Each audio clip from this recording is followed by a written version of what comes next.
Assalamualaikum warahmatullahi wabarakatuh. Perkenalkan, nama saya Dimas Eno dari kelas 2E D3 Teknik Kimia.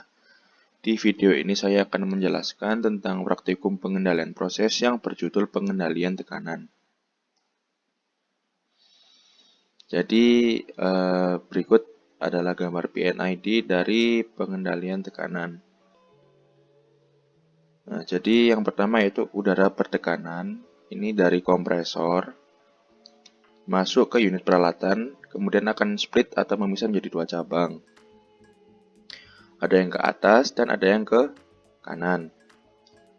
Nah, kalau yang ke atas itu fungsinya untuk menggerakkan control valve di sini, yang berupa pneumatic control valve yang tipenya air to close, yang berarti membutuhkan udara bertekanan untuk menutup valve-nya. Kemudian udara yang ke kanan ini langsung diarahkan ke proses. Prosesnya itu terjadi di area sini, di sepanjang pipa proses ini. Nah, panjang pipa proses itu mulai dari setelah kontrol valve ini sampai sebelum ke pipa pengeluaran.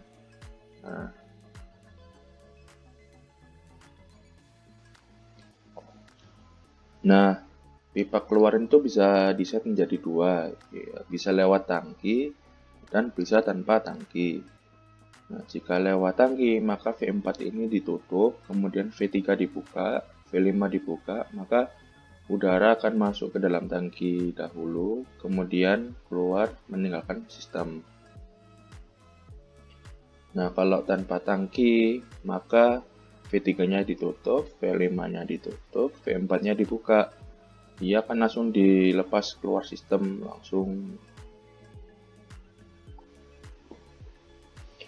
Nah, yang menjadi target pengendalian ini adalah untuk mengendalikan tekanan udara di sepanjang pipa proses ini.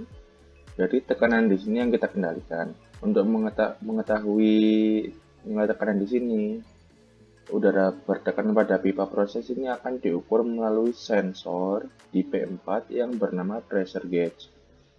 Jadi pressure gauge itu langsung menunjukkan berapa besar tekanan udara pada pipa proses dalam satuan tekanan. Nah, dan nanti dari satuan tekanan itu dikonversi ke satuan arus dengan cara melalui transducer PI supaya dapat dibaca oleh controller atau pengendali.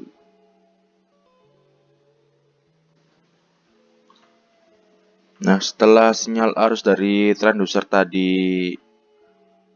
dibaca oleh pengendalinya itu di sini controller. Nah, pengendali itu akan membandingkan dengan set point. Jika terdapat selisih antara PV dan SP atau yang biasa disebut error, maka pengendali itu akan memberi sinyal ke FCE. Sini. FCE. Dan FCE itu menggerakkan manipulated variable yang berupa laju alir udara yang menuju ke pipa proses. Dan laju alir udara tersebut besar kecilnya itu ditentukan oleh bukaan control valve. Jadi dari FCE itu kemudian dalam satuan arus dimasukkan ke transducer IP dari arus ke tekanan agar bisa dibaca oleh control valve di sini.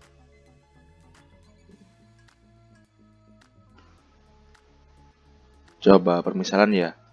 Misal jika terdapat error pada pengendali, misalnya PV-nya lebih kecil dari SP, maka kita harus membuka control valve-nya agar laju alirnya lebih besar.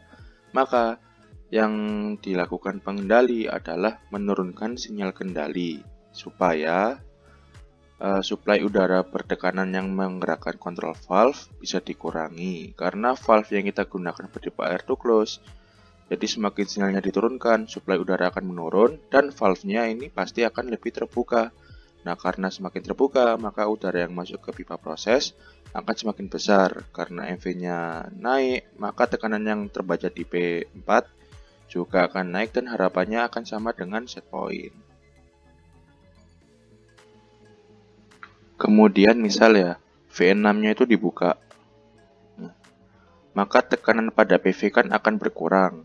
Nah, maka V6 disebut disturbance. Prosesnya seperti tadi. Jadi, pressure gauge itu memberi sinyal, kemudian sinyalnya itu dikonversi oleh transducer tadi, dan kemudian masuk ke pengendali. Lalu pengendali itu memerintah FCE untuk mengendalikan kontrol valve untuk lebih membuka valve agar udara yang masuk ke proses lebih besar, lebih banyak, dan diharapkan sama dengan nilai yang ditargetkan oleh set point.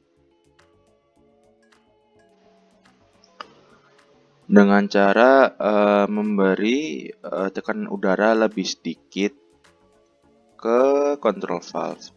Karena kan tipe valve yang digunakan adalah air to close.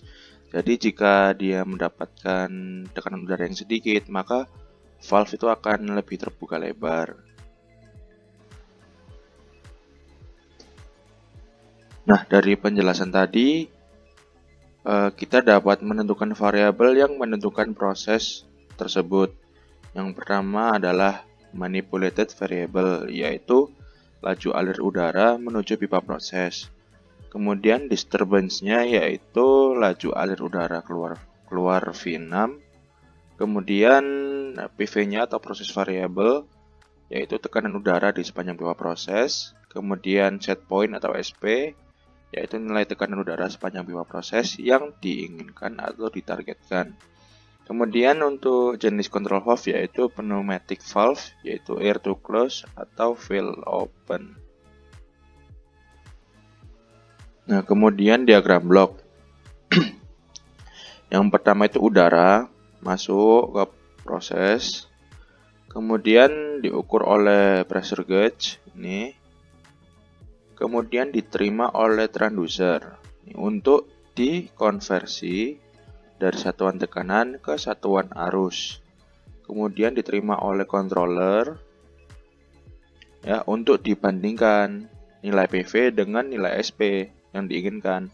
Kemudian jika terdapat error, maka controller akan mengirim sinyal untuk memerintah FCE untuk menggerakkan kontrol valve agar laju alir udara dapat diperbesar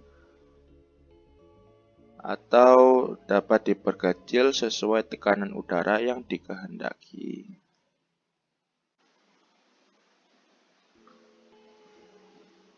Kemudian aksi proses. Aksi proses dari pengendalian tekanan ini adalah reverse acting. Jika MV diperbesar, maka PV akan turun. Kemudian aksi pengendali yaitu direct acting. Jika PV meningkat atau PV lebih dari SP, maka controller akan menaikkan sinyal MV agar MV dapat diperkecil. Baik, cukup sekian yang bisa saya sampaikan. Semoga yang saya jelaskan pada video dapat dipahami dan bermanfaat oleh penonton. Saya ucapkan terima kasih. Wassalamualaikum warahmatullahi wabarakatuh.